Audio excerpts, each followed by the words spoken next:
దేవుని ఘనమైన నామమునకు స్తోత్రములు.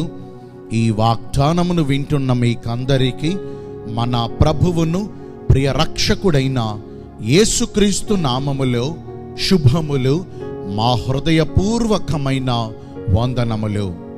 ఈరోజు మీ కొరకైన దేవుని వాగ్దానము కీర్తనలు గ్రంథము 128వ కీర్తన 5వ చరణము. సియోనులో నుండి యెహోవా నిన్ను ఆశీర్వదించును. మంచి దేవుడైన యేసయ్య ఈ మంచి వాగ్దానమును నేడు మనందరి జీవితములలో నెరవేర్చునుగాక. ఆమేన్. ఈ వాగ్దానాన్ని మనము పరిశీలిస్తే, అత్యున్నతమైన సింహాసనముపై ఆసీనుడైన వాడును సైన్యములకు అధిపతి అయిన యెహోవా దేవుడు నేడు మనలను, మన కుటుంబమును, మనకు కలిగిన సమస్తమును సియోను అనే తన పరిశుద్ధ స్థలములో నుండి అన్ని విషయములలో బహుగా మెండుగా ఆశీర్వదిస్తారు. దేవుని ద్వారా ఆశీర్వదించబడిన వారు ఐశ్వర్యవంతులగుతారు. ఐశ్వర్యవంతులు అనగా భాగ్యవంతులు, అంటే ఏ లోటు లేనివారు అని అర్థము.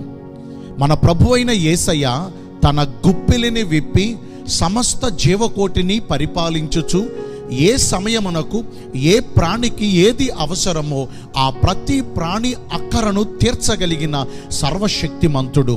ఈ రోజున మన పైన, మన కుటుంబము పైన దేవుని ఆశీర్వాదము ఉండగలిగితే, ఆయన మనలను, మనకు కలిగిన సమస్తమును ఆశీర్వదిస్తే మనము ఐశ్వర్యవంతులమగుతాము.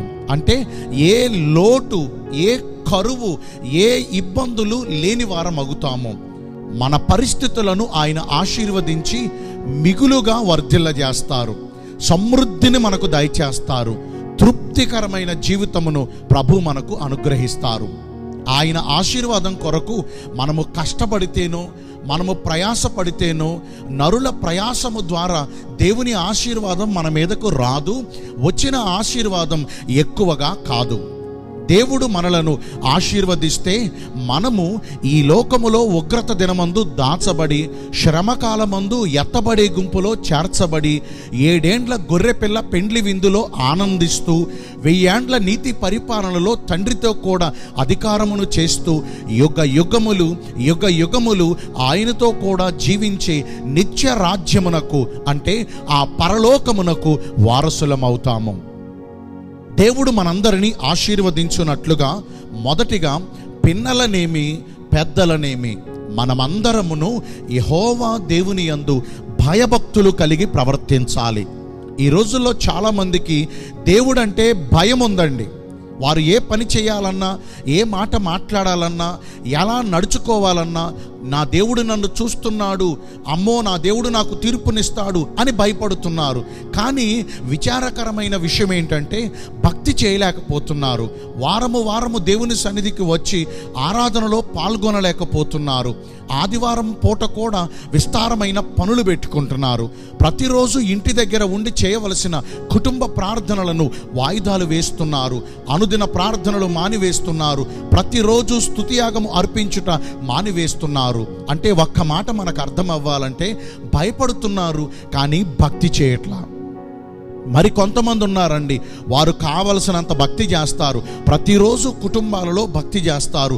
దేవుని ఆరాధనలకు వచ్చి అక్కడ కూడా భక్తి చేస్తారు. కానీ దేవుడు ఉన్నాడు, నేను ఏ పని చేసినా నా క్రియలను బట్టి నాకు తీర్పు తీరుస్తాడు అన్న కనీస భయం కూడా లేకుండా విచ్చలవిడిగా పాపాన్ని చేస్తూ ఉన్నారు. చూడండి, దేవునికి భయపడేవాడు భక్తి చేస్తాడు. యెహోవా యందు భక్తి చేసేవాడు దేవునికి భయపడతాడు. ఈ రెండూ కలిగి, అంటే యెహోవా దేవుని యందు భయము, భక్తి, ఈ రెండూ కలిగి ప్రవర్తిస్తేనే దేవుని యొక్క ఆశీర్వాదాన్ని మనము అనుభవిస్తాము. మరి ఈ వాగ్దానాన్ని వింటున్న ప్రియ దైవ జనాంగమా, నేడు మనలో ఆయనకు భయపడి భక్తి చేసేవారు ఉన్నారా? అసలు దేవునికి ఎందుకు భయపడాలండి అంటే, ఇందాక చెప్పాను కదా, మన సమస్త క్రియలను ఆయన చూస్తున్నాడు. ఆయనకు మరుగైనది ఏమీయును లేదు. మన క్రియలను బట్టే మన దేవుడు మనకు తీర్పు తీరుస్తారు. తీర్పు దినము అనేది ఒకటి ఉన్నది కాబట్టి మన క్రియలను బట్టే మనము పరలోకానికి వెళ్ళాలన్నా, నరకములో పడద్రోయబడాలన్నా మన పనులే కారణం కాబట్టి నేటి నుంచి అయినా మంచి క్రియలను మనం చేయాలి. రెండవదిగా ఎందుకు భక్తి చేయాలంటే ఆయనే మనలను పుట్టించాడు, తండ్రిగా పోషిస్తున్నాడు, తల్లిగా ప్రేమిస్తున్నారు, కాపరి వలె నడిపిస్తున్నారు, వైద్యుని వలె స్వస్థపరుస్తున్నారు, స్నేహితుని వలె చక్కని ఆలోచనలను మనకు దయచూపిస్తున్నారు. మనము ఈ రోజున ఇలా ఉన్నామంటే ఆయన కృపే కారణం కదండి. అందుకని ఆయనకు భక్తి చేయాలి.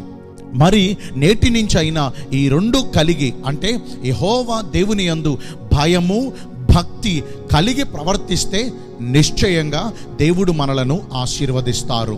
రెండవదిగా యెహోవా దేవుని ఆజ్ఞలను శ్రద్ధగా ఆలకించి మన పూర్ణ హృదయముతో, మన పూర్ణ మనస్సుతో ఆయన ఆజ్ఞలన్నిటినీ అనుసరించి నడుచుకోవాలి.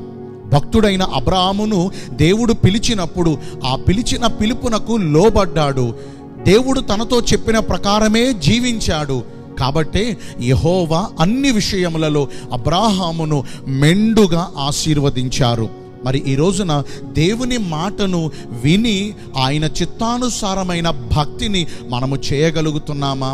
లేకపోతే మన సొంత తెలివితేటలను ఉపయోగించి, మన స్వబుద్ధిపై ఆధారపడి, మన స్వనీతిని ఆధారం చేసుకుని, మనుషుల మాటలను ఆధారం చేసుకుని, లోకంపై ఆధారపడిపోయి మనకు నచ్చినట్లుగా మనం భక్తి చేస్తున్నామా? దేవుడిచ్చే ఆలోచనలు అతి గంభీరములు. ఆయన మన మీద దృష్టి ఉంచి మనకు ఆలోచన చెప్పి మనము నడవవలసిన మార్గములో ప్రభు మనందరినీ నడిపిస్తారు. ఆయన చెప్పినట్లు చేస్తే చాలండి. ఈ రోజున దేవుని ఆశీర్వాదాలు మెండుగా మనపై, మన కుటుంబాలపై ఉంటాయి.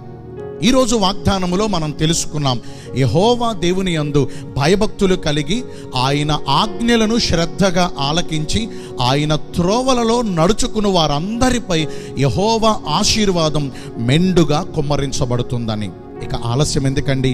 ఈ క్షణం నుంచే అట్టి రీతిగా భక్తి చేసి దేవుని ద్వారా ఆశీర్వదించబడదామా? ఒక చిన్న ప్రార్థన మీ కొరకు చేస్తాను. పరిశుద్ధుడును ప్రేమ కలిగిన మా ప్రియ పరలోకపు తండ్రివైన దేవా, మీ కృప కలిగిన బంగారు ఘన నామమును బట్టి నిండు మనసుతో కోట్ల కొలదిగా మీకు మా కృతజ్ఞత స్తుతులు స్తోత్రములు వందనాలు చెల్లిస్తున్నాం. సియోనులో నుండి మీరు మమ్మును ఆశీర్వదిస్తానని ఈరోజు వాగ్దానము ద్వారా మమ్మను ఎంతో బలపరిచారు. మీ చిత్తానుసారంగా ప్రవర్తించి ఈ వాగ్దాన ఫలమును పొందుకునే కృపను నేడు మాకందరికీ దయచేయండి. ఈ రోజున ఎందరైతే పుట్టిన రోజులను, వివాహ దినములను, ఇతరమైన శుభకార్యములను జరిగించుకుంటున్నారో వారందరికీ మెండైన దీవెనలు కుమ్మరించమని, మీ రాకడ కొరకు మమ్మను సిద్ధపరచమని యేసుక్రీస్తు ప్రశస్త నామమున ప్రార్థించి వేడుకొనుచున్నాను మా ప్రియ పరలోకపు తండ్రి. Amen. May God bless you all. Thank you.